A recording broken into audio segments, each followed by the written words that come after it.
Corredores do Varejo é o podcast da Front Pesquisa. Aqui, eu, Fábio Caldas, e minha sócia Juliana Piai, conversamos com importantes profissionais do nosso mercado sobre novidades, tendências, movimentações e outros assuntos do momento.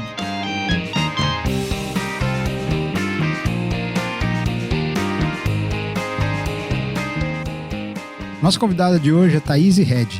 Thaís é formada em Administração de Empresas, com MBA em Gestão de Negócios pela FIA e em Transformação Digital pelo MIT. Ela tem vasta experiência no varejo digital, atuando em e-commerce desde 2007.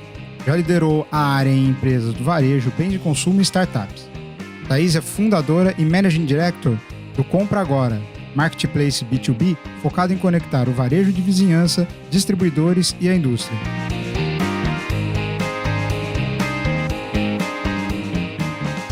Bom dia, boa tarde, boa noite a você que nos ouve em mais um episódio do Nos Corredores do Varejo. Thaís Barrov, boa tarde. Boa tarde, Fábio. Boa tarde, Thaís. E olá para quem nos ouve. Seja muito bem-vindo, bem-vinda. E acho que vai ser uma conversa muito boa. Estou animada. Thaís, obrigado pela sua participação. Obrigado por trocar um pouco de ideia com a gente. Tenho certeza que o pessoal que nos ouve vai ter muito para aproveitar desse nosso bate-papo. E eu já começo pedindo para você explicar um pouquinho sobre o que é o Compra Agora. Fala para quem não conhece, é uma oportunidade para conhecer esse novo caminho que vocês estão seguindo. Claro, então, primeiro, boa tarde, Thaís, Fábio, quem está nos ouvindo. Prazer estar aqui, obrigada pelo convite. A gente falar um pouco mais sobre o Compra Agora. Bom, o Compra Agora é uma plataforma B2B, né? A gente denomina como um marketplace, um ecossistema, plataforma, e-commerce, enfim, dependendo de quem nos olha, dá uma denominação, mas o mais importante é que somos uma plataforma B2B que conecta a indústria ao varejo e conecta por meio dos seus distribuidores, que já é a rota que, né, as indústrias utilizam para chegar a esse varejo. Então, é uma plataforma B2B, que essencialmente faz a intermediação para conectar a indústria ao varejo de vizinhança, tá? Que hoje são, de acordo com os dados que a gente tem de levantamento de mercado, são, no Brasil, em torno de 500 mil mercados de vizinhança. E falando em mercado de vizinhança, o que a gente quer dizer aqui são os mercadinhos do setor alimentar. Então, é o mercadinho de São José, é o mercadinho que vende de tudo, né? Do setor alimentício e de mais alguns outros setores que são que compõe o mix de produto na loja dele, tá? Mas quando a gente fala mercado de vizinhança, é o mercadinho mesmo, mercearia, enfim, esse perfil. Tá. E qual que é a diferença do Compra Agora? Vamos tentar colocar assim. Se eu pensar num distribuidor normal que vai na indústria, compra e revende para esse pequeno varejo, né? Qual que é a diferença de vocês para eles? Ou, no final das contas, é um mesmo canal de distribuição? É o mesmo canal de distribuição, então, para quem não conhece muito do mercado B2B, de bens de consumo, porque antes de eu entrar nessa jornada que eu também não conhecia, porque eu vim essencialmente de varejo, e-commerce B2C, essencialmente as empresas de bens de consumo, na sua grande maioria, com exceção, por exemplo, das empresas de bebidas e empresas de proteína, mas o restante das indústrias, que é a grande maioria, elas usam uma rota de distribuição para chegar no pequeno varejista que é tão fragmentado, né? Então, como você disse, normalmente a indústria tem essencialmente dois tipos de clientes, né? O cliente que é o key account, que é o cliente grandão, que a gente fala assim, que para denominá-lo melhor, é o cliente que compra tanto e o volume tão grande que a indústria vende e entrega uma carreta no CD, no armazém desse cliente. Então, esse é o key account que a indústria vende diretamente. Todos os outros clientes são clientes fragmentados e são clientes que não têm uma volumetria de compra grande o suficiente para que a indústria venda e entregue direto para ele, né? Como eu falei, é super fragmentado, no Brasil são 500 mil lojas, então a indústria não tem esse fôlego para chegar nessas lojinhas e atendê-lo da melhor maneira. Então, a indústria revende para um distribuidor, e esse distribuidor originalmente tinha três grandes missões, né? A primeira, chegar nas lojinhas da área que a indústria denomina que ele deveria atender. Então, tem um acordo comercial da indústria com esse distribuidor e é definido um território que esse distribuidor deve cuidar em nome da indústria, né? Então, a primeira missão é abordar e chegar em todas as lojinhas de vizinhança. A segunda grande missão seria ofertar crédito para essas lojas, porque a gente sabe que no Brasil uma transação B2B, né, essencialmente ela acontece pagando a prazo, né, então é concedendo crédito e pagando a prazo. E a terceira grande missão é fazer a parte logística, ou seja, fazer toda a parte de picking, faturamento e de entrega, né, de transporte até chegar nesse pequeno varejo. Então, onde o Compra Agora entra nessa rota tradicional das indústrias de bens de consumo? Hoje, essencialmente, metade das lojas são dos clientes dessa indústria de bens de consumo é que account, e a outra metade é tudo via varejo de vizinhança. Então, metade do volume das indústrias hoje está no varejo de vizinhança. Mas a gente sabe que existe uma dor do varejo, do distribuidor chegar em tantas lojas com tanta frequência, tão pulverizado. Não é barato você acessar todas essas lojas, porque tem uma equipe de venda, então, ou tem um vendedor próprio do distribuidor, ou tem um vendedor terceiro, que a gente chama de RCA, que é o representante comercial. Então, a gente sabe que também não é simples essa missão do distribuidor chegar lá na ponta, né? Então, essencialmente, a gente entra nessa cadeia como um grande intermediador, né? Então, a gente conecta esses distribuidores das indústrias numa plataforma de e-commerce, no qual a própria loja consegue acessar essa plataforma e fazer o pedido de maneira autônoma. Então, ela não depende de uma visita do vendedor, do distribuidor, para ela fazer um pedido, né, das indústrias que aquele distribuidor vende. Ele pode fazer o seu autosserviço na plataforma, né? Então, por aí já tem uma grande vantagem, porque você não depende do vendedor visitar, e você consegue incentivar a compra via plataforma de várias maneiras, digitalmente, por telefone, enfim, tem vários canais que a gente consegue incentivar com que as lojas acessem essa plataforma. Então, na verdade, não é que tem uma diferença essa rota entre a indústria e o distribuidor e o varejo, conectando essas três pontas e facilitando o acesso do varejo ao mix de produto da indústria, mas que ainda continua sendo entregue por esse distribuidor, tá? Quando eu falo facilitando, não lógico, no início, quando a gente lançou esse projeto lá, em 2016, 2017, né, que a gente ganhou mais corpo, essencialmente era para facilitar a chegada desses produtos dos distribuidores e das indústrias no pequeno varejo. Mas conforme a gente foi executando as ferramentas de e-commerce e tendo acesso aos dados, a gente achou vários outros benefícios que a plataforma entrega para a indústria e para o distribuidor e para o próprio varejo, né? E foi daí que a gente conseguiu escalar o negócio. Eu ia pegar esse gancho e ia te fazer uma pergunta, Thaís. E não sei se eu entendi certo, né? Mas pelo que eu entendi do histórico do Compra Agora, vocês começaram para vender os produtos da Unilever. E depois foram ampliando e trazendo outras marcas.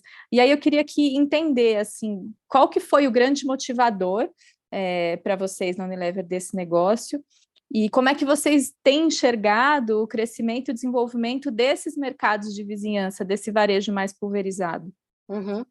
Então, aqui 2 pontos, né? Então, primeiro, a gente nasceu dentro da Unilever, como não era Compra Agora, era Compra Unilever, porque era justamente para, inicialmente, resolver essa dor da Unilever de chegar em mais lojas e vender mais para as mesmas lojas que o distribuidor já chegava, né?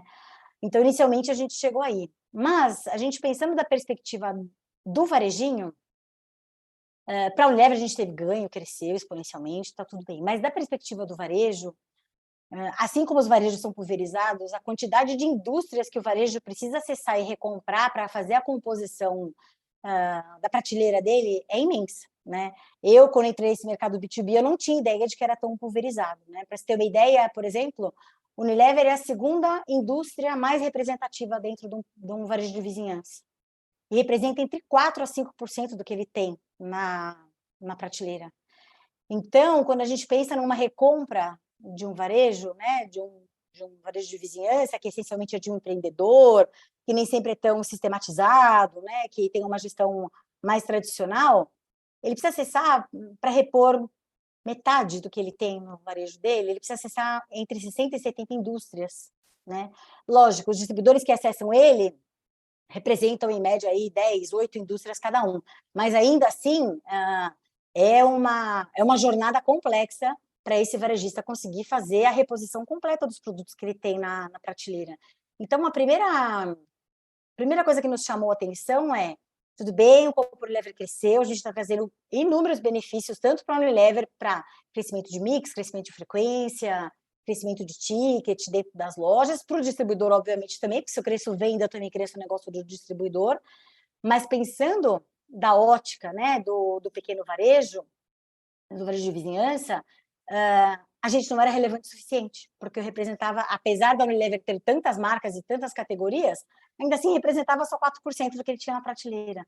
Então, se o nosso foco é fazer com que o varejo prospere, que ele cresça e que ele faça toda a roda dos outros stakeholders desse processo girarem, eu precisava oferecer mais produtos para ele, né? É muito similar ao movimento do B2C, quando teve a criação dos grandes marketplaces, né? Para fazer a jornada de compra, idealmente você deveria entrar em 1 ou 2 grandes portais e resolver sua vida lá, né?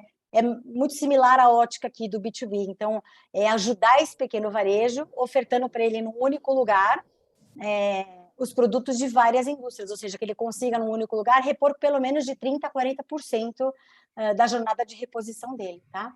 E só que depois que a gente fez isso, a gente viu que só oferecer, que também não é fácil, os produtos, a gente tinha que oferecer serviços para ele também, né? Que é a grande dor dele.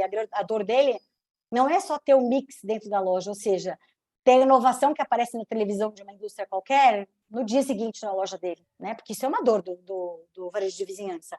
Mas é também ofertar crédito, porque a gente sabe que é uma dor de todo o negócio no Brasil, principalmente dos menores, que não têm acesso a linhas de crédito, né, com custos que fazem sentido. Desculpa. Então, a gente oferecer esse crédito, a gente oferecer serviço, a gente oferecer qualidade de entrega no prazo que faça sentido. Então, a gente viu que, além do tema da gente oferecer um mix mais completo e mais robusto para ele resolver de uma única vez grande parte da jornada dele de reposição, também oferecer serviços que fazem sentido para ele fazer o negócio dele prosperar. Tá? Bom, pequeno varejo é um mundo à parte, né? Quem está acostumado quem tá acostumado só com grandes lojas, com grandes marcas, às vezes não tem ideia do universo paralelo que é o pequeno varejo. Eu trabalhei durante um tempo numa indústria de alimentos e visitava supermercados assim, de interior. Então, é aquela lojinha que você falou, a loja do seu Zé, né? E a empresa que eu trabalhava, que era uma empresa regional de pequeno porte, já tinha um trabalho, já era muito difícil conseguir atender, visitar todos os clientes, né? Então, a hora que você vai ganhando escala, o cliente continua pequenininho, a sua empresa cresce, mas o cliente continua pequenininho. Aí eu vou emendar a minha pergunta. O que foi que despertou em vocês, na Unilever ainda, a ideia da necessidade de criar uma forma alternativa para conseguir atender esse pequeno varejista? Quando você fala da realidade do pequeno varejo, eu falo isso habitualmente, né, quando eu falo sobre compra, porque para mim é fácil fazer essa associação, porque meu pai tem um pequeno varejo desde que eu sou criança, ou seja, há mais de 40 anos. Não é do segmento alimentar, mas a dinâmica do dia a dia é muito, muito similar. Então, eu costumo brincar que o negócio é tão tradicional que uma vez foram no estabelecimento do meu pai e roubaram o caderno do fiado. E foi pior do que terem roubado o produto, porque levaram o caderno do fiado. Com certeza, ali estava toda a contabilidade dele. Estava todo passivo. Então, por mais que eu nunca tenha trabalhado no pequeno varejo, eu estou dentro da realidade do varejo diariamente, desde que eu me entendo por gente. Então, eu vejo essa dinâmica acontecer dentro de casa, né? Agora, o porquê que isso surgiu dentro da Unilever, e eu acho que é grande parte lógico, cada indústria tem uma dor diferente e uma necessidade diferente que ele tenta resolver com o compra. Normalmente é uma jornada, né? Então, muitos chegam aqui com um tema de problema de distribuição. Depois que a gente resolve a distribuição, o problema dele é fazer ponderada. Depois que faz ponderada, ele quer numérica. Depois da numérica, ele quer aumentar ticket, tanto na ponderada quanto na numérica. Assim, tem um passo a passo, mas cada indústria chega num passo, ou no passo 1, ou no passo 2, ou no passo 3, enfim, no N passos dessa jornada, né? Mas, originalmente, quando a plataforma foi criada ainda lá dentro da Unilever, o objetivo inicial, né, eu falo sempre inicial porque foi o que despertou o projeto de implementação do Company Level lá na época. Mas depois os ganhos adicionais foram tão maiores que a gente nem se imaginava né, o que podia ser acessado com os dados. Mas o tema inicial era, a Unilever tinha uma rede de distribuidores pelo Brasil, esses distribuidores, cada um tem um território para ser atendido, né, e esses territórios não mesclam, então, ou seja, esses distribuidores não concorrem entre si, né, que são os distribuidores que a Unilever tem um acordo comercial, que tem benefícios de negociação, e etc. Então, eles não concorrem entre si no território. E, apesar deles terem, né, esse território definido para eles, sabia-se que o nível de serviço estava distante do que a Unilever queria, né? Então, se você olhava o nível de serviço, eu digo nível de serviço desde o atendimento até a entrega, assim, todos os pontos de atendimento do distribuidor no varejista, tá? Mas quando você pega, por exemplo, um distribuidor, vou pegar qualquer estado aqui no Ceará, tá?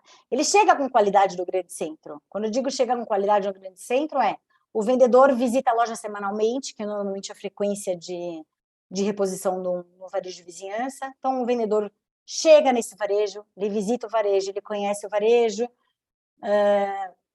mas sabe-se que, normalmente, numa visita presencial, e quando o vendedor do distribuidor vai no varejista, ele não vai vender uma única indústria, ele vende mais de uma indústria, até porque, pela legislação brasileira, um distribuidor não pode ser exclusivo, pode ter um broker exclusivo, outros tipos de operação exclusiva, mas distribuidor nem pode ser exclusivo. Então, o vendedor, quando vai numa loja, ele vai para vender múltiplas indústrias, né? Lá atrás, no nosso caso, quando ainda éramos o Unilever possivelmente era a maior indústria da carteira, mas ele tinha o Unilever mais 15 para vender. Então, quando ele chegava no varejo para fazer a venda, ele oferecia Omo, Helmas, Rexona, ou seja, os produtos cavalo, que era o produto que ia garantir, né, a venda dele e o giro dele. Mas dificilmente ele ia oferecer a cauda longa, né? O Unilever, assim como as outras indústrias, o Unilever, para a gente é mais fácil falar, porque a gente já viveu lá dentro, tem em média de 500 a 600 inovações por ano. Qual é a chance de um vendedor conseguir visitar um pequeno varejo e oferecer 600 inovações no ano, além dos produtos que já tinham, né? De 3 grandes categorias, assim, não acontece, né? E não é uma questão de qualidade da visita, também tem isso, né? Mas como é que a gente podia tornar essa venda para esse varejo mais ampla, ou seja, garantir uma oferta de um mix de produto mais amplo, e isso para os temas das lojas que a gente entendia que eram até então bem atendidos, ou seja, que tinham um atendimento com frequência desse vendedor. Mas as lojas mais distantes, aonde o vendedor ia, falava assim, não, mas a lojinha não vendia Omo? Não, vendia Omo, mas assim, o vendedor passava a cada 2 meses, e nesse meio tempo, não é que ele não tinha Omo na prateleira, mas ele comprava de outro canal. E ele comprava do cash and carry, ou do supermercado, ou de um intermediador, que nem tinha qualquer tipo de parceria com a indústria, e nesses casos, o canal tem uma menor performance para a indústria, que normalmente no varejo de vizinhança, o canal que tem a melhor performance deveria ser o distribuidor. Então, faz sentido que o distribuidor seja sempre o fornecedor desse varejo de vizinhança. Então, para os varejos que não tinham o atendimento com a qualidade que a indústria, né, no caso a Unilever naquela época, que a indústria entendia que era o ideal, com a plataforma a gente conseguiria oferecer para essa indústria um autosserviço, né? Mas daí deriva várias outras coisas, né? Não só toda a tecnologia, porque todo mundo imagina assim, o difícil foi colocar a plataforma em pé. Foi difícil pra caramba, né? Porque o distribuidor não tem uma cultura de tecnologia, né? Cada distribuidor usa um RP diferente, então tem uma multiplicidade enorme de sistemas integrados com features totalmente diferentes, comparadas um com o outro. Mas depois disso, tem todo um tema que normalmente é a dor que é a primeira sentida na rota, primeiro, do vendedor achar que ele vai perder o emprego dele, porque a plataforma pode substituí-lo, e na verdade não, né? A nossa ideia é fazer com que esse vendedor passe a ser um consultor de vendas, né? Ou seja, que a loja cada vez fique mais autônoma no processo, acessando a plataforma e fazendo os seus pedidos, mas que o vendedor tenha cada vez mais empoderamento, dados e informação para fazer a melhor venda para o varejo, ou seja, influenciá-lo a tomar a decisão da melhor compra de reposição, né? Então, esse é o shift de mindset que a gente tem que fazer no time de venda dos distribuidores. E do distribuidor entender que eu nunca vou abrir uma distribuidora, né? Esse não é o nosso objetivo. A gente não quer passar a acessar os dados da lojinha e, a partir disso, tirá-lo do processo da cadeia, de forma alguma. A gente quer que o distribuidor cada vez mais engaje dentro do nosso ecossistema e cada vez tenha mais potencial de atender esses varejos que estão na região dele de atendimento. Então, o nosso objetivo é fazer com que esse distribuidor venda cada vez mais e para mais varejos, né? Então, essas são as duas grandes dores iniciais quando a gente implementa a plataforma, né? E foi disso que surgiu a origem lá atrás de se montar o Compra Unilever dentro da Unilever. Na verdade, vocês são um parceiro do distribuidor. A gente é parceiro do distribuidor, da indústria. Do varejista. Para atender o varejo, exato. Isso, porque você, pelo que eu estou entendendo de como é o funcionamento, a logística, por exemplo, ela está com o distribuidor? Está com o distribuidor. Ela não é direta de vocês? Não, não. Então acaba passando por eles. A gente não compra nem revende produto, nada disso. Eu não tenho estoque, não tem nada. Eu sou simplesmente uma camada de tecnologia e serviços para fazer com que a indústria e o distribuidor se conecte melhor ao varejo. Eu vou dar um exemplo prático que normalmente fica mais claro para quem não conhece o modelo operacional, porque também não é tão simplista assim, tá? Até hoje, depois de tantos anos, ainda dentro do investidor, a gente continua repetindo como é que funciona o modelo de negócio, porque às vezes não é claro para todo mundo. Então, eu vou dar o exemplo da ótica da lojinha, tá? Do varejo de vizinhança. Então, Fábio, você mora em Santos, então vamos imaginar que existe o mercado do Fábio em Santos, e o Fábio tem um CNPJ, certo? O Fábio vai entrar na plataforma do Compra Agora, vai fazer um cadastro com o seu CNPJ. Pelo seu CNPJ, a gente vai fazer uma consulta, né, na Receita, e eu sei qual é o CEP oficial que está cadastrado no seu CNPJ, então eu sei o seu endereço. A partir do seu endereço, eu faço uma consulta no meu back-end, na minha plataforma, e entendo quais são os distribuidores que atendem Santos e quais são as indústrias ativas que eu tenho nesse distribuidor para ofertar para você. Então, a partir do momento que você faz esse login, e eu sei que você está em Santos, eu vou mostrar todo o portfólio de produto, preço e promoção que está ativo para os distribuidores que atendem sua loja em Santos, tá? A partir desse momento, eu tenho lembra que eu disse que uma das missões originais do distribuidor era conceder crédito? Mas, como não é o negócio fim do distribuidor, o distribuidor é completamente avesso ao risco. Então, quando você vai falar com ele sobre crédito, ele se orgulha de falar que ele tem 0,1%, 0,2% de fraude, mas se ele tem uma fraude tão baixa, é porque ele está perdendo muito bom negócio, né? Então, a gente colocou uma fintech plugada na plataforma, que também é mais um parceiro dentro da plataforma, que oferece crédito para esse varejista que pluga na plataforma. Então, você vai entrar na plataforma, o Fábio, dono do mercado lá de Santos, você vai ver todo o mix de produto, precificação e promoções que estão disponíveis para você em Santos. E automaticamente a fintech vai oferecer para você uma volumetria de crédito para você fazer esse pedido a pagamento futuro. Você monta o pedido e já no carrinho de compras eu vou falar, olha, pedidos das indústrias, os produtos das indústrias A, B e C você vai receber do distribuidor A. Os produtos C, D e E você vai receber do distribuidor B. Lá no carrinho você vai ter o volume de crédito que você pode, enfim, usar naquele pedido e você tem a flexibilidade de escolher o prazo de pagamento, certo? Então você vai lá, colocou, vamos dizer, só para facilitar, colocou um pedido de R$1.000, sendo que duas indústrias do distribuidor A, R$500, duas indústrias do distribuidor B, mais R$500, tá? Montamos lá o pedido de R$1.000. Você vai fechar o carrinho, vai escolher que prazo de pagamento você quer pagar, 7, 15, 30 dias, enfim. Escolheu lá o prazo de pagamento e fechou o pedido. Por interface, eu mando esse pedido que foi fechado para os distribuidores que estavam no seu carrinho. Ele vai emitir a nota e vai entregar o pedido para você. Você vai fazer o pagamento do boleto no prazo estipulado e a gente vai repassar esse pagamento para o distribuidor. Então, a rota é a mesma do offline. Então, são os distribuidores que as indústrias definem que vão continuar te atendendo. Então, antes do compra, normalmente você vai comprar dos mesmos distribuidores que vão te atender dentro da plataforma. A diferença é que a gente tem dinâmicas promocionais diferentes, a gente vai te incentivar a comprar um carrinho, ou seja, produtos de reposição que fazem sentido para o seu varejo, olhando o seu histórico, olhando o varejo que está no seu redor, olhando o cliente que compra de você, para você fazer a compra do produto que faz sentido para o seu varejo, ou seja, que vai ter giro e que vai atender o seu cliente final, para você não ficar com um produto sem giro na loja, tá? Então, a rota é a mesma. Então, a gente é essa camada intermediária que conecta a indústria. Quando eu falo conecta a indústria, porque é a indústria que incentiva os produtos, define qual o distribuidor que vai atender tal região, quais são os produtos que vão estar disponibilizados nas regiões, e que faz, junto com a gente, todo o estudo de campanhas promocionais, de incentivo, para cada uma das lojas que está em cada uma das regiões, né? Estamos em parceria com o distribuidor, porque o distribuidor é o nosso distribuidor mesmo, real, porque eu não tenho produto, eu recebo os produtos e repasso esse produto para o distribuidor emitir a nota e entregar como ele faz no mundo offline, né? E, obviamente, eu tenho uma lojinha, né, o mercadinho, que é quem entra na plataforma e faz esse pedido. Tá? Deixa eu fazer uma pergunta. Normalmente fica mais claro quando a gente fala Não, perfeito, desse perfeito, ponto de vista. Deixa eu fazer uma pergunta que está me intrigando. Como é que foi essa necessidade de digitalização do pequeno varejista? Porque o negócio de vocês é todo digital, né? E a gente sabe que penetração de internet no Brasil não é tão grande assim. Eu estou assumindo que foi uma barreira e nem sei se foi, né? Isso foi um problema, foi uma barreira para vocês? E como é que vocês lidaram com isso?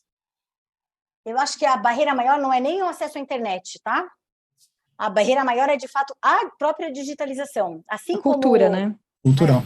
Cultural. De vários pontos de vista, tá? Então, vou dar alguns exemplos aqui, reais, né? Que acho que fica mais fácil.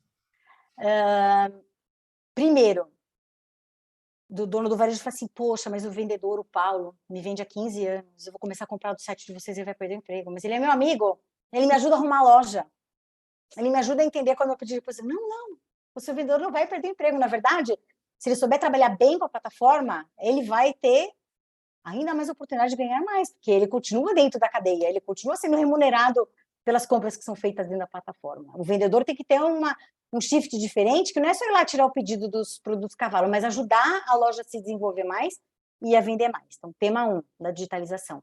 Né? Porque não é só o distribuidor e o vendedor que tem medo de perder o emprego. O varejista tem medo também de fazer com que a cadeia desmorone. Na verdade, não. Né? A gente entende que para isso aqui dar certo, a gente tem que gerar benefício para todo mundo que está integrado nesse ecossistema. Ponto 2. Acesso à internet, obviamente. Grandes centros, isso é fácil. Quando é mais remoto, é mais complexo, tá? Ponto 3. A cultura de digitalização, né, gente? Porque depois que passou a pandemia, talvez tenha ficado um pouco mais fácil para todo mundo, mas a gente começou essa jornada antes, né? Então, eu vou dar um exemplo. A primeira vez que nós lançamos um aplicativo, fizemos vários rounds de design thinking, né? Fizemos várias versões de aplicativos que a gente podia fazer, etc. Colocamos um piloto em rua e fomos visitar o pequeno varejo raiz. Aí chegamos lá para mostrar as features, reposição automática, né? Só recebe uma mensagem, já dá ok, recebe no dia seguinte os produtos, etc. E eu me lembro do senhorzinho, eu também dou esse exemplo várias vezes, que o senhorzinho chegou a mim e falou assim, filha, é o seguinte, eu tenho meu celular de 8 anos atrás. Se eu baixar o seu aplicativo, eu vou ter que tirar o WhatsApp. E o WhatsApp não é só onde eu recebo as fotos da minha neta, é onde eu faço a gestão do meu negócio, porque é onde eu recebo todas as cotações dos distribuidores, dos atacados, é onde eu faço a minha vida, é onde eu giro o meu negócio, é uma ferramenta de trabalho para mim. Então, assim, eu não tenho como usar o seu aplicativo, porque não cabe no meu celular. Né? Então, assim, desde esse tipo de barreira até a barreira cultural. Aí chegamos na barreira cultural, que é onde a gente tem endereçado os nossos maiores esforços. Assim como nas indústrias e nos distribuidores, eu também tenho as lojinhas estão em ciclos de vida diferente, de digitalização. Então, quando a gente fala de varejo de vizinhança no Brasil, gente, vai desde a lojinha que pode ter um CNPJ que está na garagem do dono, até redes de mercado de vizinhança, porque a gente sabe que tem mercados que compram dentro da plataforma, que o empreendedor tem 5, 10 mercados, mas ele não é grande o suficiente para comprar direto da indústria. Então, esse cara tem comprador, ele tem comprador por grupos de categorias. Então, assim, eu tenho diferentes perfis de varejo de vizinhança, e assim como eu tenho diferentes perfis, a adesão à tecnologia e à digitalização também é bem diferente, né? Então, com isso, além de todo o tema que a gente tem que transpor, né, de device, disponibilidade de internet, entender que o compra não veio para substituir nenhum elo da cadeia, mas sim ajudar com que o negócio de todos os participantes do elo prospere, a gente tem a gente chama de digitaliza, né, que na verdade são consultores de loja, a gente tem em vários lugares do Brasil, são consultores do Compra Agora, ele não representa nenhuma indústria, ele representa o Compra Agora e ele visita as lojas. A gente tem uma jornada de visitas, que visita as lojas para ensiná-la a mexer na plataforma. Mas não é só ensinar a fazer o login e criar a senha. é ensinar como ele usa melhor as ferramentas que a gente oferta lá dentro. Então, desde a ferramenta de crédito, que normalmente é a mais óbvia, que é o que o varejo mais precisa, mas usar a ferramenta, por exemplo, de lista sugerida para a loja dele, de acordo com os dados que a gente tem acesso, saber usar melhor as ofertas que estão lá dentro, conseguir encontrar os produtos, porque hoje, como a gente já tem hoje dentro da plataforma, a gente já tem uma volumetria tanto de categorias quanto marcas, que representa aí 30% do que um varejo tem na prateleira, tá? Então, nem sempre é tão óbvio encontrar os produtos lá dentro. Lógico, a gente tenta criar, né, todas as ferramentas, banners, busca, agrupamento por categoria, etc., mas ajudar lá a navegar, entender como funcionam as ferramentas, entender como funcionam as promoções.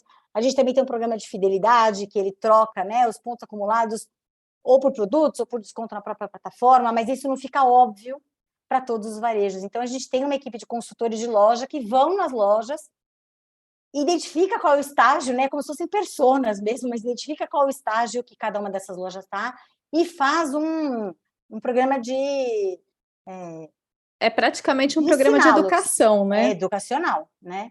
Entanto que dentro da plataforma, além de todas as ferramentas de venda e etc., a gente também tem conteúdos de como ajudar o varejo a gerir melhor o negócio dele, né? Então, ele tem lá conteúdo de como fazer gestão de estoque, como fazer gestão de fluxo de caixa, como ajudá-los com regras, por exemplo, de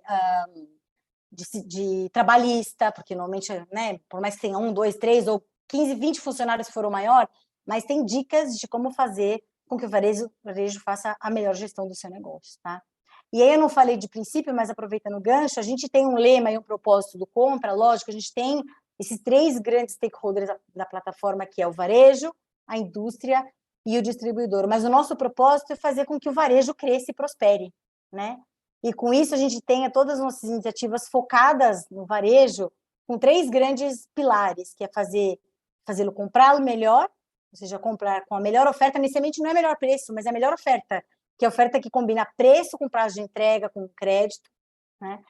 Fazer com que ele compre melhor, que ele venda melhor e que ele gerencie melhor o negócio dele, porque a gente entende que essa é a ponta que faz gerar os melhores negócios tanto para a indústria quanto para o distribuidor. Só o varejo crescendo para fazer com que o distribuidor e a indústria cresça dentro desse segmento do varejo de vizinhança, tá? Então, espero ter respondido qual é nosso dilema aqui de digitalização.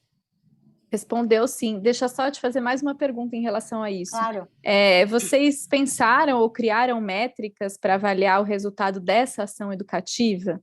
Porque eu entendo que era uma necessidade de negócio de vocês, mas como você justifica isso financeiramente? Tem métricas de sucesso, de resultado? No primeiro momento foi realmente um investimento para tentar ajudar o varejista a utilizar melhor a plataforma, de maneira mais autônoma, tá? A métrica mais direta que a gente consegue enxergar porque assim, se o vendedor, e aí uma parte mais operacional, que é o que ajuda a gente a identificar o quanto esse varejista está entendendo melhor, tá? Se o vendedor vai numa loja e atende essa loja, ele consegue fazer o pedido por meio do Compra Agora. Ele tem o login e senha do vendedor, que ele atrela ao CNPJ da loja que é cliente, e ele faz o pedido lá. Então, se uma loja antes não tinha nenhum pedido no Compra e ela passa a acessar a plataforma e fazer pedidos dentro do login dela, a gente entende que isso é um pedido autônomo, porque é a própria loja fazendo pedido em nome dela, né? Então, se ela já era uma cliente e passa a ter mais volumetria de pedidos trafegando pelo login dela, a gente entende que ela está saindo. Isso a gente consegue medir, né? O quanto era do offline, ou seja, que ele comprava direto com o vendedor sem passar pela plataforma de nenhuma maneira, e que migra para o online, o quanto esse tamanho de pedido cresce, ou seja, se ele está comprando mais mix de produto, com uma maior frequência, um ticket médio maior. Então, a gente entende que a digitalização está fazendo ele comprar melhor, porque assim, o primeiro pedido pode ser até maior, né? Por exemplo, com a minha oferta, eu posso vender para ele, por exemplo, o exemplo que eu sempre dou, shampoo de lavagem a seco, que não são coisas que são os produtos cavalo, né? Que são as coisas que são mais cauda longa. O primeiro pedido, o vendedor ou a gente, via promoção, consegue até empurrar para o varejista fazer essa compra. Mas se não vender, ele não volta e não recompra, né? Então, se a gente vê que os pedidos dele, a gente fala que é estudo de safra, né? Se a gente olha como é que era o primeiro pedido dele, a gente olha a evolução da qualidade desse pedido, e se a qualidade desse pedido cresce, ou seja, em volumetria, em mix, etc., isso quer dizer que ele está se beneficiando da digitalização.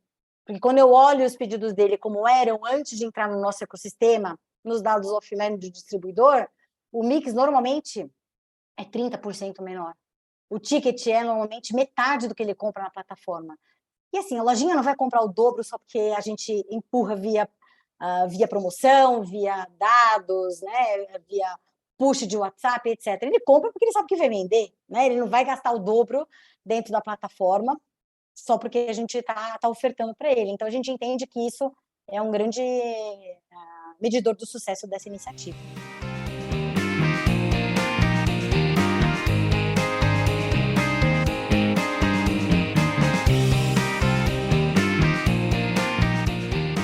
O Compra Agora não atua só no Brasil. Não. Né? Estão aí, me corrija se eu estiver errado, México, Argentina e Chile.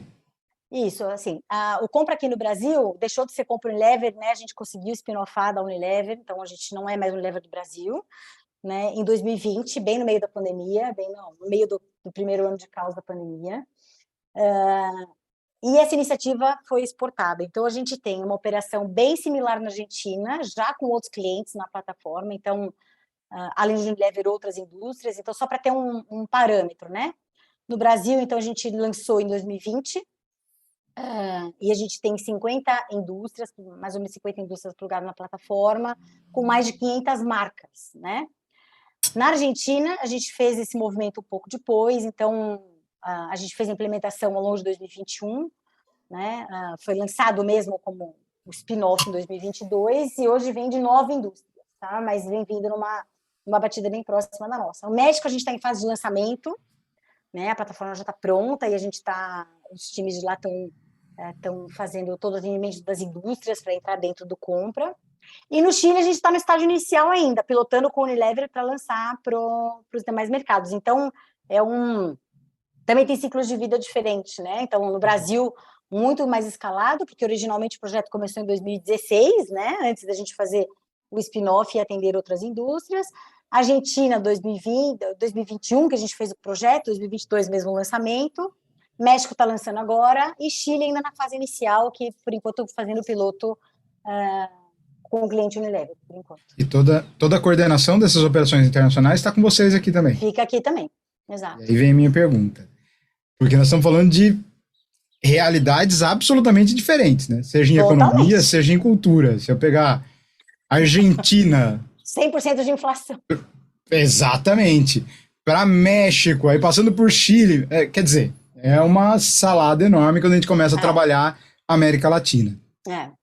E aí, essa experiência de internacionalização, de trabalhar com essas diferenças culturais, econômicas, de desafios, é muito difícil? Desafiador. Não, é assim, gente, né? Além do lado da gestão aqui, né? Tipo, assim, cenários econômicos absolutamente diferentes de um país para o outro, totalmente diferentes. Realidade de custo de contratação de pessoas no Chile. Eu já tive experiência com o Chile no passado, né?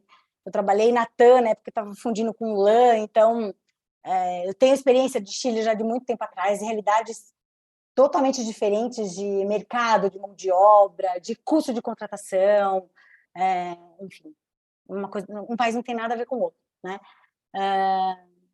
Mas, quando eu olho do ponto de vista do varejo, também é bem diferente. Também é bem diferente. Vou dar exemplos, tá? Que eu acho que é legal, que para mim já virou, que é muito óbvio, mas que sempre quando eu falo, gera uma surpresa. Na Argentina, por exemplo, dos mercados de vizinhança, 80% dos mercados de vizinhança é da colônia chinesa, tá? Então, a gente tem o site em espanhol e em chinês. Eu tenho mídias em espanhol e em chinês. Mídias, eu digo, não só fazer os banners em espanhol e chinês, eu tenho que contratar os jornais e as comunicações que são focadas para a comunidade chinesa, porque não adianta nada eu fazer no El País alguma comunicação do Compra Agora, porque não é onde essa comunidade está consumindo mídia, né? Então, tem toda a complexidade de negócio, mas tem toda a complexidade olhando da realidade do cliente, que é o varejo, tá? Então, por exemplo, na Argentina, 85% do varejo é da comunidade chinesa. O México é outro mundo também. O varejo de vizinhança lá ele não é oficial como é aqui no Brasil, não existe CNPJ nem nada, ele é bem oficioso, né? E aí, primeira vez que eu fiz um trade visit no México, então só para você ter uma ideia, de mercado de vizinhança são mais ou menos 900 mil pontos de venda, tá? Então, quando a gente conversa, por exemplo, com um vendedor de um distribuidor aqui de grande centro, aqui de São Paulo, quantas lojas você visita por dia? Visito 4, quando são de médio porte, quando são menorzinhas, 6. Quando eu fui fazer trade visit com uma vendedora lá no México, primeiro que eles saem a pé. Eu falei, a pé? Não tinha entendido por que era a pé, né? Beleza, vamos embora, né? Vão a pé com ela. E aí, enfim, de manhã, fazendo, né, o esquenta para sair, entendendo melhor quais eram os produtos, o que ela ia ofertar, tal. A gente vai a pé? Ela falou, nós vamos a pé. Eu falei, quantos pontos você visita diariamente? De 80 a 100 pontos por dia o vendedor visita. Porque os mercadinhos ficam na garagem das casas. Então, num quarteirão, você pode ter 15 mercadinhos. Uhum. Né? E o pedido é assim, gente. Aqui, por exemplo, vou dar o pedido médio do compra, tá? No Brasil, só para a gente ter um deparo de realidades, tá?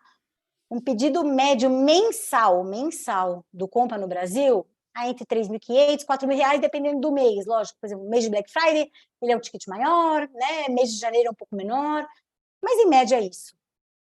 No Chile é $5 no mês. Então, quando você vai tirar um pedido, o cara fala assim, o dono da lojinha, eu quero 2 sabonetes e 3 caldo quinó. Gente, 3 caldo quinó não é 3 caixas. São mercadinhos cubinho, muito pequenininhos mesmo, né? É 3 cubinhos. Lá vende caldo quinó em cubo individual. Então, não é que ele está pedindo 3 caixinhas, ele está pedindo 3 cubinhos de caldo Mas quinó. como que isso sustenta? Porque a logística para atender um negócio desse vira uma loucura. Então, assim, tem grandes distribuidores, mas também tem os distribuidores que são bem mais capilarizados. Ou esses grandes distribuidores têm centros avançados para conseguir atender. E não atende com caminhão, ele atende com carros similares a Fiorino, com moto. De moto, Os pedidos são tão fracionados que... e o porte, lógico, tem os distribuidores grandões e tudo mais, que chegam nos grandes centros, mas os que são mais fracionados, o distribuidor é pequeno porte mesmo, e ele entrega de moto, entrega de bicicleta, né? E a vendedora realmente visita 80, 100. Aquele dia ela não visitou 80, 100 pontos, porque a gente vai tirar foto, pergunta de novo, e tira dúvida. Aquele dia ela saiu da rota dela, mas é uma realidade totalmente diferente do ponto de vista do varejo, né? Então, do nosso ponto de vista do negócio, além dessa complexidade de não ter uma formalização dos negócios, por exemplo, para fazer um login e senha no site, com que dado? É com CNPJ? Não tem. Não tem. É com telefone? É com o quê? O que a gente usa para ser a chave de login desse pequeno varejo, né? Porque esse, de fato, é pequeno varejo, né? Então, são complexidades totalmente diferentes. Uma coisa que é similar em toda a América Latina e que é muito parecido com a Ásia, muito parecido com a África, é o modelo das indústrias de bens de consumo. Por isso que tem sentido a gente, apesar das diferenças das realidades do varejo em cada um dos mercados, a forma como a indústria chega nessas lojas é a mesma, é muito similar. É a indústria vendendo para um distribuidor, pequeno, médio, grande, minúsculo, e esse distribuidor tem a missão de chegar nas lojas. Então, por isso que faz sentido a gente extrapolar o modelo para esses mercados, tá? A Unilever também extrapolou e montou um negócio similar ao nosso, com base no nosso modelo na Ásia, tá? Porque também a dinâmica é essa, tá? Pra vocês terem uma ideia, na Índia, só da Unilever são mais de 3 mil distribuidores, no Brasil são 42. Pra vocês terem uma ideia de complexidade, né, e capilaridade desses negócios. Então, por que o negócio não foi exportado, por exemplo, para os Estados Unidos? Porque os Estados Unidos não tem, o mercado de vizinhança, ele não é tão representativo quanto é na América Latina, na África e na Ásia. Então, Europa e Estados Unidos, esse modelo não é tão aderente, porque as grandes redes têm os mercadinhos pequenos, têm os médios, têm os grandes que atendem em todos os formatos. Então, o nosso formato não é tão aderente, mas Ásia, América Latina e África, sim. Então, apesar dos mercados, né, apesar do varejo de vizinhança ter diferentes realidades, apesar das economias serem diferentes, a forma como a indústria faz sua rota para chegar no varejo de vizinhança é similar. Então, por isso que faz sentido colocar os modelos dos outros países desses mercados, apesar das lojas serem de perfis tão diferentes, tá? E aí a gente tem que fazer as adaptações para conseguir atender esse mercado consumidor aí de B2B. E tá no radar de vocês mais países da América. Temos no radar. Não precisa falar quais. Não. Temos vamos dizer, uma classificação. A gente tem países procurando a gente para expandir, mas agora, no que tange a exportação do modelo, né? Hoje a gente está com esses países, o que a gente entende agora que é o próximo passo, antes de colocar em mais países, é a gente se aproveitar do lado meu aqui, né, de gestão do negócio, se aproveitar da gestão e conseguir daqui do Brasil, que é de onde saiu, né, de onde origina e onde a gente tem mais experiência, a gente conseguir fazer uma gestão mais unificada desses países, então ter como se fosse um centro de excelência aqui que exporta conhecimento para esses mercados. A gente já faz isso hoje, obviamente, porque até a gente que exporta, né? Mas a gente ajudar ainda mais esses mercados com as lições aprendidas daqui, que fazem sentido para cada um desses países. Mas mais do que isso, a gente se aproveitar das conexões das indústrias que a gente já tem aqui, que são indústrias regionais ou globais, né? Então, hoje, a gente já tem contratos que saem do Brasil e passam a ser contratos regionais, né? Então, a gente tem indústrias que já estão presentes na Argentina e já assinaram um contrato com o México, por exemplo, da negociação que a gente tem aqui a partir do Brasil. Então, a gente vai conseguir escalar ainda mais rápido esses negócios nos outros mercados, com as indústrias regionais e globais. Lógico, indústrias nacionais é mais difícil, porque tem que ser uma negociação local mesmo, né? Mas, com a experiência que essas indústrias já têm no Brasil, fica mais fácil a gente exportar e fazer com que essas indústrias sejam parceiras nos outros mercados. Então, isso ajuda muito a agilizar a negociação com essas indústrias nos outros mercados e fazer com que elas coloquem o mix de produto delas na plataforma, que é o que, no fundo, a gente quer, né? Ofertar o mix mais relevante possível para o varejo que está fazendo a compra. Posso pegar um gancho nessa Claro. fala e aproveitar essa questão desse contato com outras indústrias? Como é que foi esse primeiro contato de vocês? Vou dar um passo para trás aqui na história, de trazer outras indústrias para dentro da plataforma. Vocês tiveram que entrar em contato eventualmente com concorrentes ou não? Como que foi? Muitos. Mas eu vou dizer que o primeiro contato não foi a gente indo na indústria, tá? Quando a gente ainda era Unilever, quando a gente montou a plataforma e a plataforma começou a ganhar corpo, como o distribuidor não é exclusivo, o distribuidor distribuía Unilever e mais outras N marcas. E o distribuidor começava a ver que a gente aumentava em 3 meses, uma loja que era offline passava a comprar dentro do compra, num range aí de 3 meses, ela passava a comprar 25% mais mix, dobrava o ticket, etc. O distribuidor começou a falar, opa, dá certo, né? Realmente está aumentando o meu volume de negócio. Então, o distribuidor ia nas marcas que estavam dentro da casa dele e falava assim, ou empresa A, não sei se eu posso falar o nome das indústrias aqui, mas assim, empresa A, você viu o que a Unilever está fazendo? Está dando certo. Será que não vale a pena você fazer também? Outro distribuidor falou assim, empresa B, que era o segundo maior da carteira dele, você viu? E aí, lá atrás, ainda quando eu cuidava, né, do compra Unilever, em média, 20 indústrias me acessaram para fazer benchmark para construir suas próprias plataformas, né? E, enfim, conversei com elas, plataformas concorrentes, super crítico, até para entrar no prédio da Unilever para conseguir fazer essas reuniões, né? E tudo mais, mas uma coisa que tem que ficar clara é que eu sempre falei na Unilever, no nosso período aí, super resiliente de conseguir montar esse negócio, né? Porque não faz sentido eu não ter concorrentes da Unilever dentro da plataforma, quando eu ainda estava na Unilever. Eu tenho que olhar o que é relevante para o varejo, não importa que tipo de indústria está lá. Ponto 1. Ponto 2. As indústrias são concorrentes no ponto de vista do cliente final, do consumidor. Então, um exemplo que eu sempre dou. Quando eu vou no ponto de venda, eu escolho se eu quero comprar pasta de dente Close-Up, Oral-B ou Colgate. São as líderes. Então, no meu ponto de vista de cliente final, essas marcas são concorrentes. Mas o varejo, ele tem que ter Close-Up, Oral-B e Colgate na prateleira para oferecer o sortimento que o cliente dele final busca. Então, no ponto de vista do B2B, eu não sou concorrente, eu sou complementar.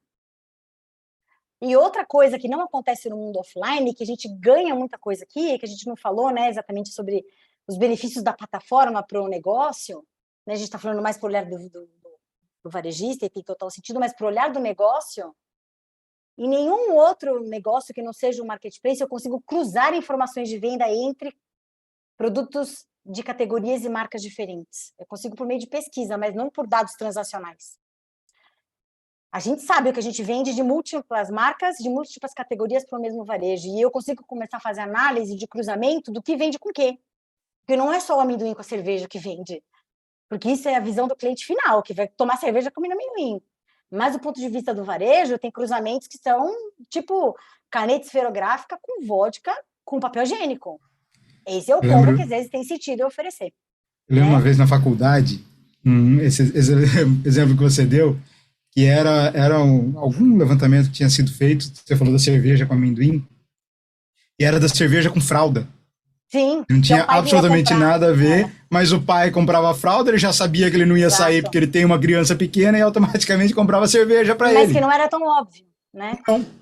Não. Então, e quando a gente pensa isso na venda B2C, então um mercado que está vendendo para o cliente final, ele sabe o que está lá na nota, que ele está vendendo para o Fábio que compra fralda. Agora, quando a gente olha do ponto de vista da indústria vendendo para o varejo, a gente não tem esses dados num único lugar para a gente fazer essas correlações. Então, é o tipo de correlação que a gente faz entre marcas, e obviamente a gente pede autorização das indústrias, não para fazer as correlações, mas fala assim, olha, o seu produto faz sentido com essa indústria. Podemos sentar numa mesa, todo mundo junto, e a gente fazer uma oferta única e personalizada para os varejos que fazem sentido, porque faz sentido oferecer essas coisas cruzadas, né? Então, Thaís, voltando à sua pergunta original, que eu não esqueci, como é que a gente começou a acessar essas indústrias? Eu voltei nessas indústrias que tinham feito benchmark comigo. Porque, assim, para quem não está no mundo do e-commerce, eu já estou nessa jornada desde que... Todo mundo fala assim, há quantos anos? Fala para não falar muita idade, eu falo que estou nessa jornada desde que não tinha smartphone, não tinha rede social, eu não sei nem como é que a gente vendia isso aqui, mas tinha. Faz muitos, muitos anos. Era pelo ICQ. Então, Messenger, mais ou menos isso, né? Só tinham 2 portais no Brasil.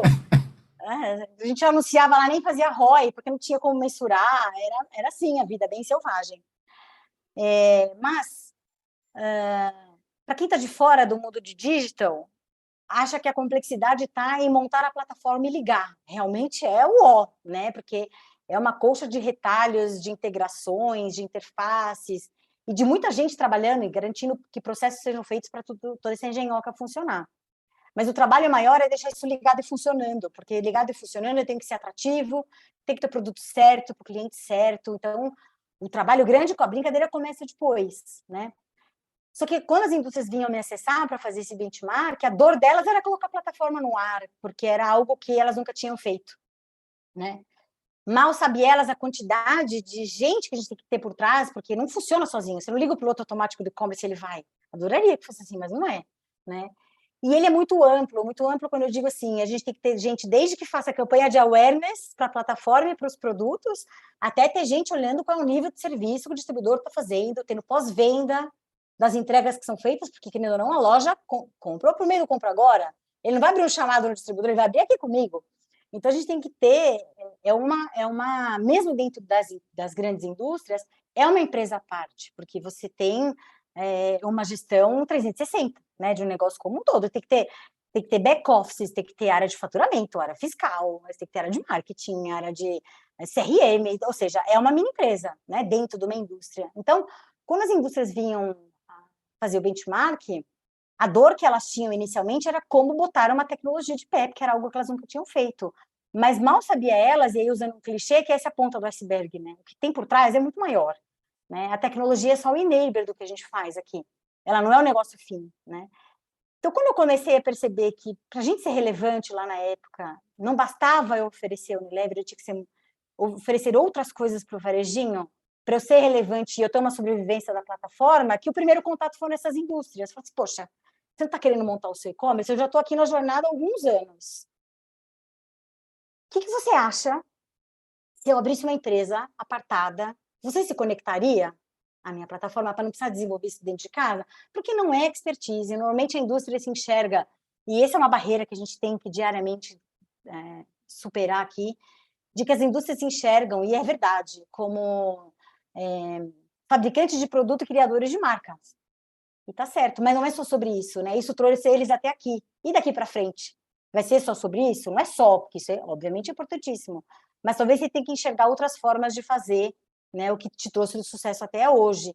Então, quando a gente voltou para as indústrias para perguntar se fazia sentido, a gente achou que ia ter um não, porque justamente a gente estava dentro de uma indústria que e 90% das vezes é concorrente, porque a Unilever tem muitas categorias e muitas marcas. Então, se ela fosse uma categoria, uma indústria de uma única categoria, a gente não ia esbarrar tanto nas outras indústrias, mas a gente esbarra demais, né? Principalmente nas que vieram fazer o nosso benchmark. E foi uma grata surpresa que todas disseram sim. Inclusive, algumas falaram assim, não, nem me importa que seja uma empresa à parte, importa dentro do grupo Unilever mesmo, tá tudo bem, eu não me importo. E foi aí que a gente começou, fizemos o piloto com as primeiras, ainda embaixo do chapéu com o Unilever, com a marca Unilever, enquanto a gente fazia o projeto para fazer spin-offar, mudar a marca, mudar o escritório, ser uma empresa à parte, enfim, se separar completamente da Unilever para atender. Então, assim, a gente resolveu um tema nosso lá de trás, originalmente, que ainda continua sendo hoje, de ser relevante para o varejo de vizinhança, ofertando tudo que ele precisa, além dos produtos, todos os serviços. E a gente resolveu uma dor da indústria, que era como fazer o caminho da digitalização, que não era claro da digitalização, mas assim, como a gente faz para a nossa rota ao mercado ser cada vez mais inteligente, mais eficiente, tá? Por consequência disso, o timing que a gente pegou foi o timing da pandemia, que foi uma desgraça para mim também, família, a gente perdeu gente aqui, em menos de 10 dias, meu sogro e minha sogra faleceram, foi o caos, mas para o ambiente do meu negócio, deu uma acelerada muito grande, porque os pequenos varejistas começaram a se tornar os players, né, nos quais a população começou a se abastecer, então a gente viu que mais de 2 milhões, né, de pessoas passaram a comprar no varejo de vizinhança que antes não compravam, então teve um estímulo muito grande a ir nas lojas de vizinhança, porque eram ambientes menos movimentados, com menos gente, de mais fácil acesso, e etc. Mas também teve uma corrida das indústrias que não estavam prontas para o digital e que não estavam colocando seus vendedores na rua. Os distribuidores, no começo, não estavam colocando os vendedores na rua para ir visitar as lojinhas. Estava tudo fechado, né? Ou porque tinham medo de colocar, receio de colocar os vendedores na rua para fazer a rota. Como é que você resolve? Como é que você vende para a lojinha se ninguém está indo na rua oferecer os produtos para ela? Então, teve uma grande escalada de corrida à digitalização. E naquela época a gente já estava com a empresa montada, já tinha indústrias no ar. Então, além da nossa prospecção, muitas indústrias vieram nos acessar para usar a nossa solução como a rota de digitalização no mercado. Nossa, daí você puxou duas coisas aí que eu vou querer aproveitar, que eu achei fantásticas quando a gente fala do varejo. Primeiro, você falou do marketplace, né? Que é o que vocês são, um marketplace. Mas que quando o pequeno varejista compra de você, ele está comprando de você. Ele não está comprando do distribuidor. E essa é uma lógica que a gente não vê no varejo. Quem nunca comprou de um marketplace qualquer, tá? Na internet, qualquer produto. Estou saindo da esfera de alimentos. E aí, a hora que você tem um problema na entrega, você vai reclamar com o site mãe, que foi onde você entrou para comprar, e você tem como resposta, olha, mas eu não controlo nada. Você, na verdade, não comprou de mim, você comprou de outro. Então, você tem que reclamar com outro. Pro consumidor, no seu caso, pro seu cliente, isso é tão frustrante. Muito. Eu acho que derruba uma iniciativa de marketplace isso, porque você fala, como que eu vou confiar numa próxima compra se você não me garante? Exato, e pensar que o produto que ele está comprando é o produto que ele vai revender na loja dele, então é insumo do Nesse caso, imagina. Super crítico, né? Não, então a gente tem, assim, vou dizer que algumas vezes ocorre por fora, porque, vamos dizer, você, Fábio, dono do mercadinho lá de Santos, você já sabe quem é o distribuidor que te atende, quem é o vendedor. Então, às vezes, você tem um problema numa compra, você vai direto no distribuidor que você já tem relacionamento. Acontece, tá? Mas a gente pede para que isso não aconteça, porque senão eu não consigo ter o tracking de tudo, tá? Então, a gente tem células de atendimento, não só para o varejista, que é, vamos dizer, o cliente final da minha plataforma, mas eu tenho células de atendimento para o próprio distribuidor, porque eu posso ter problema de interface. O distribuidor fala assim, faz tipo meia hora que eu não estou recebendo pedido aqui, deve ter algum problema aí nos caninhos que estão ligando as coisas aqui. Então, eu tenho uma central de atendimento que recebe essas temáticas todas do varejo, porque o tema às vezes não é só sobre a entrega do produto, a qualidade da entrega, atraso, etc. É sobre limite de crédito. É sobre outras coisas que eu ofereço na plataforma e que tem outros fornecedores que eu preciso acessar. Então, eu tenho uma central que é, né, uma célula de atendimento que está focado em resolver o tema do varejo, seja ele qual for. Lógico que a grande maioria ainda são temas relacionados ao distribuidor, mas a gente garante essa ponte e fazer o retorno para o varejo, né? e uma central que é um outro atendimento que a gente tem para quem está conectado na plataforma, que é o distribuidor. Né? Porque pode ter, gente, assim, eu costumo falar que e-commerce é feito para dar problema, né? Porque as coisas estão funcionando até que estão funcionando. Você muda o antivírus aqui da plataforma, ou o malware, ele impacta todas as interfaces que a gente tem. E não é pouco. Vou dar um exemplo hoje. Hoje a gente tem mais de 150 distribuidores plugados na plataforma, com mais de 500 operações simultâneas. O que eu digo operações simultâneas? Porque eu tenho distribuidores que distribuem mais de uma marca. Então, cada marca é uma integração diferente, né? Eu tenho que ter relatórios e avaliação, enfim, tem que dar um feedback totalmente diferente para a marca. Então, com 150 distribuidores, eu tenho 500 operações rodando simultaneamente, se eu contar, né, a combinação entre marcas e operações de distribuição. Então, obviamente, a gente tem os nossos controles aqui, mas, às vezes, dá um chabu e a gente tem que ter essa prontidão para atender o stakeholder que está plugado na plataforma. Então, sim, é a nossa responsabilidade fazer isso funcionar e garantir que o nível de serviço de todo mundo que está integrado, seja a indústria, seja o distribuidor, que é quem entrega o produto, seja a fintech, que é quem dá o crédito, etc., seja a melhor possível, né, para garantir a melhor experiência do varejista. Perfeito. E um outro ponto que você falou, que eu acho que é legal a gente comentar também, é que o bom que foi vocês já estarem preparados quando a pandemia começou. Obviamente não estavam preparados porque poderia vir uma coisa dessa, que é o negócio de vocês. Vocês são, no fundo, um negócio de tecnologia, né? Serviços que de ligam tecnologia. Vocês são uma empresa de tecnologia. Mas o que a gente viu muito no varejo? Quando a pandemia estourou, ninguém estava preparado, né? Ninguém tinha a ideia do comércio eletrônico, parecia muito distante para as lojas físicas, para as empresas que trabalhavam exclusivamente ou prioritariamente com o físico. E aí todo mundo saiu correndo para tentar resolver o problema e deu muito errado. Deu muito errado, né? Então, eu achei legal você falar isso como só para puxar como exemplo, né? Que apesar de não ser um objetivo, como vocês já estavam prontos para o que aconteceu, conseguiram surfar. Exatamente. Né? Diferente de quem teve que tentar sair correndo para desenvolver alguma coisa no meio daquela loucura que a gente estava. Vou dizer que encurtou muito o nosso business case, né? A gente usa como exemplo, quando a gente saiu para o escritório apartado, a gente foi para o coworking, a gente continua no coworking até hoje, só que um pouco maior, né? Porque a estrutura cresceu muito. Mas a gente foi para o coworking e aí a gente fez, eu sei que não tem nada a ver aqui, mas só para você entender o quanto foi exponencial e a gente não imaginava ser tão rápido o crescimento. A gente fez uma parede que era para a gente colocar, então tinha o símbolo do Compra Agora no meio, e conectando, assim, tinha uma arte lá, e que tinha umas bolas vazias, e que cada empresa que a gente fechava, a gente mandava imprimir o logo num adesivo e colava a bola na parede. Quando a gente abriu o escritório, que foi um mês antes da pandemia, que eu cheguei lá, tinham 2 logos colados na parede e 25 buracos vazios. Eu falei, nossa, gente, acho que a gente vai demorar um pouco para encher essa parede, né? Assim, imagina, 27 indústrias. Tudo bem, a gente já tinha um pipeline gigantesco, gente, mas assim, fechar com uma indústria não é fácil, né? Eu tenho contratos que a gente levou 2 anos para fechar, porque as indústrias são morosas, principalmente as que são internacionais, tem regras de segurança de informação, de legal, etc. E a gente passa por todo esse assessment deles, né? E eu olhei e falei assim, nossa, eu acho que a gente foi um pouco ousado, tinha que ter feito as bolas um pouco maiores para a gente não passar tanta vergonha, porque vai ficar muito tempo vazio, né? E quando a gente voltou da pandemia para o escritório, assim, mesmo a gente trocou de escritório, porque o time já não cabia, né? O escritório era para 30 posições, quando a gente voltou da pandemia, a gente já era quase em 200, então teve que trocar.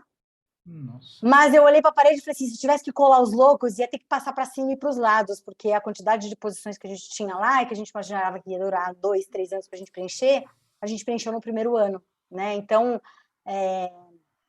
foi uma corrida muito grande para esse tipo de solução, que ajudou, impulsionou o nosso negócio, obviamente, e impulsionou outros. A gente sabe que tem outros modelos B2B, né, que estão operando, são modelos que a forma de operar é bem diferente da nossa, né, mas que também tentam solucionar o mesmo tipo de dor do varejo, né? Então, é uma corrida que continua até hoje, né? Tanto que a gente vê tanto investimento por aí para o B2B. E, bom, hoje vocês são uma empresa focada no varejo de alimentos. Sim, de alimentos. alguma perspectiva para abrir outros braços? O que a gente entende que seria o próximo passo de segmento, né, de perfil de loja, seria farmácias e perfumarias de vizinhança, tá? Que é onde o modelo também faz sentido,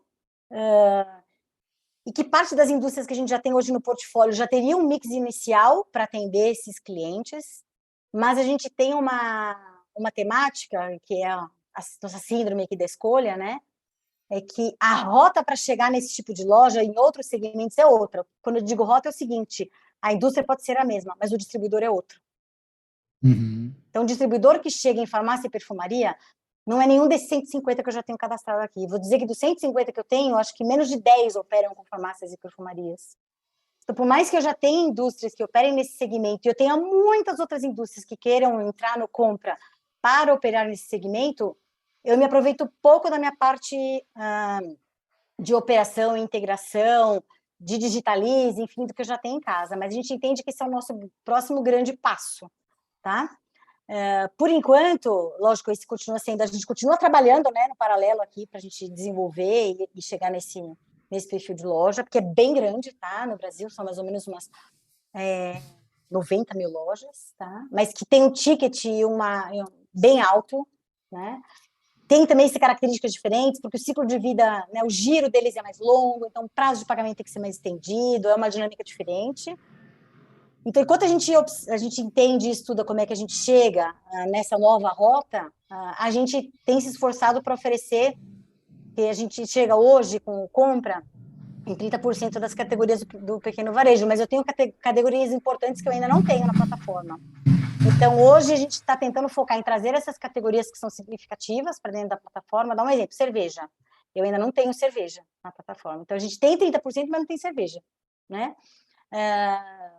Eu já tenho arroz, já tenho açúcar, já tenho, como chama, proteína e etc., mas tem algumas importantes que a gente ainda não tem. Então, enquanto a gente garante, né, corre aqui para ofertar essa categoria que eu ainda não tenho, a gente continua evoluindo para entender como é que a gente chega da melhor forma nesse segmento de farmácias e perfumarias, tá? Esse seria o próximo passo aqui. Eu vou me encaminhando para o final, mas tem ainda uma outra coisinha que eu queria perguntar para você. Claro. A gente raspou aí em pandemia e um ponto que eu acho que foi muito discutido pelo varejo durante a pandemia, que era aquela história que quem nos acompanha aqui sabe que eu nunca gostei desse termo, que foi o termo do novo normal, né? Novo normal até quando, né? Porque a hora que acabou, né, a pandemia, então, quer dizer que não é normal mais. Então, não, né? Mas tudo bem. Mas a gente sabe que teve uma mudança de alguns comportamentos do consumidor, e muito voltou ao que era, mas em muito também mudou. Uma coisa ou outra mudou. Vocês sentiram, talvez seja um pouco até ruim a comparação para vocês, porque você falou, vocês tinham 30 funcionários no pré-pandemia e 200 no depois. Então não sei até que ponto você consegue sentir essa diferença pela pandemia em si, ou tudo que você percebeu foi pelo crescimento que vocês tiveram. Mas você sente alguma coisa assim, que existia um determinado tipo de comportamento do pequeno varejista no pré-pandemia e agora ele está diferente? Eu acho que, e eu não vou falar que é para todos, tá? Todos os varejos, mas eu entendo que para o varejo que estava mais, vamos dizer, aculturado com o tema de digitalização, tá? Eu acho que o processo de digitalização do varejo também foi acelerado. Assim como a gente fala aqui da indústria, que precisou correr atrás para entender como chegava, né, no varejo de vizinhança, uma vez que a rota dela estava comprometida, para o varejo também, né? Então, teve muitos varejos que passaram a contratar pequenas plataformas para vender online, retirar na loja, entregar mais perto, etc. O que para a gente ajuda, né? Porque de uma forma ou de outra ele ficou mais próximo da digitalização. O que eu entendo da perspectiva do cliente desse varejo, que faz diferença para a gente também, né? Porque impacta indiretamente como é a rotina dele de reabastecimento do negócio dele, é que eu acho que o cliente hoje busca uma experiência melhor, no ponto de venda, né? Uma experiência melhor por várias óticas, né? A primeira ótica de, entre aspas, personalização. Porque o e-commerce com ferramentas e etc., ele acaba recebendo uma oferta personalizada, e isso o varejo de vizinhança sempre teve o histórico de oferecer, de chamar pelo nome, de perguntar como estão os filhos, etc.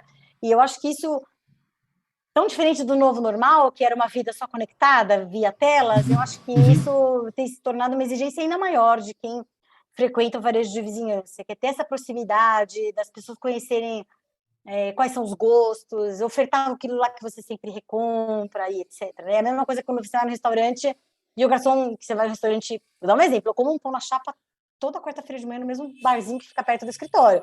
A menina nem tira no pedido, ela fala assim, é o mesmo? Eu falo, é o mesmo. Que é um pão na chapa com uma média. É similar ao que acontece no varejo de vizinhança e a expectativa desse consumidor final. Porque na dinâmica de tecnologia, a personalização é algo que é desde o que nem é personalização, né? Que é colocar o nome lá no topo do e-mail, até entender o que faz sentido para a sua próxima compra e te ofertar aquilo que você nem estava considerando comprar agora, mas só porque você recebeu uma oferta você vai antecipar a compra, é mais ou menos esse tipo de experiência acontecer no meio físico também, né? E no tempo que mais toca a gente é ele ter acesso a variedade de produtos que ele pode ter no online, que tem uma prateleira infinita, no offline também, na loja, né? Que não é infinito. A gente sabe que o varejo de vizinhança não é infinito, normalmente ela é uma loja pequena e normalmente o varejista não tem caixa para ter todos os produtos de toda a cauda longa de todas as indústrias, né? Dentro da plataforma, dentro da loja dele, né? Então, como é que a gente ajuda esse varejo a ter a variedade de produtos certa para atender o cliente dele, que não adianta, eu vou pegar mais o caso da Unilever, ele ter as 12 variantes de seda, de shampoo, de condicionador e de creme para pentear, só aí são 36 SKUs. Ele ter todas as variantes de seda só desses 3 itens.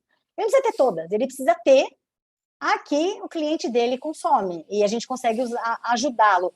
Apesar de hoje ainda a gente não ter o nosso sonho de consumo, que entendeu que ele vende para o cliente final, eu ainda não estou conectada nessa ponta, mas eu consegui entender, olhando o que o varejo que está em volta dele está recomprando. Se o varejo dele está recomprando a variante amarela, ele não tem variante amarela, talvez ele tenha que ter, porque às vezes o cliente dele está lá, não está achando a variante amarela e está no varejo vizinho, né? Então, olhando o histórico dele, olhando o que vende na vizinhança, e olhando o que se vende, olhando o que vende no offline, eu consigo ajudá-lo a ter uma variedade de portfólio sem ter a necessidade de ter todo o mix de produtos de todas as indústrias, que é impossível, né? Que é algo que no online a gente tem acesso, né? Você olha, entre qualquer e-commerce, né? Ele vai estar disponibilizado, né? Toda a cauda longa de produtos da indústria ali, né? Então, como é que a gente oferta, né, esse acesso ao mix de produto variado numa loja que é pequena fisicamente e que não tem fluxo de caixa para ter todos os SKUs dentro da loja dele. Então, no que tem respeito ao nosso negócio, acho que esses são os 2 grandes pilares aí pós-pandemia no que diz respeito à experiência do cliente e da loja também, né? Com essa nova digitalização de tudo.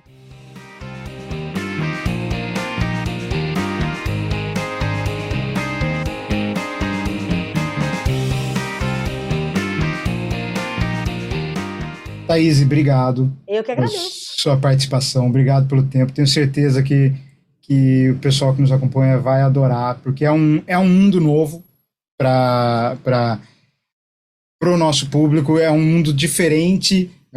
Apesar de a gente estar falando de varejo de alimentos, a gente tem muitos clientes, muitos ouvintes que são ligados a shopping center, mas é uma possibilidade de contato entre indústria e entre varejista diferente e que pode fazer muito sentido para outros segmentos. Total. A gente começou com alimentar pela nossa origem, né? Porque nascemos dentro do Unilever e era o segmento que fazia mais sentido, né? Mas a gente costuma, na época que a gente era compra Unilever, que a gente estava fazendo compra agora, a gente falou assim, gente, dá para ser... A gente chegou a lançar um compra beauty, né? Mas aí, por toda essa temática da rota, né?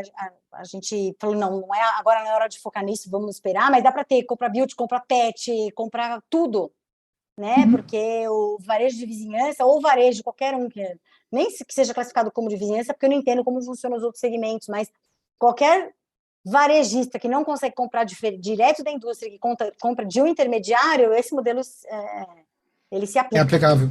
Exatamente. Considerando todas as variáveis, as realidades, que é mais ou menos o que a gente faz nos outros países, mas a cerne do modelo, ele funciona, né? Bom. Thaís, obrigado. Thaís Eu que agradeço. Barrov, obrigado mais uma vez. E para você que nos ouviu, tenho certeza que vai curtir muito esse bate-papo.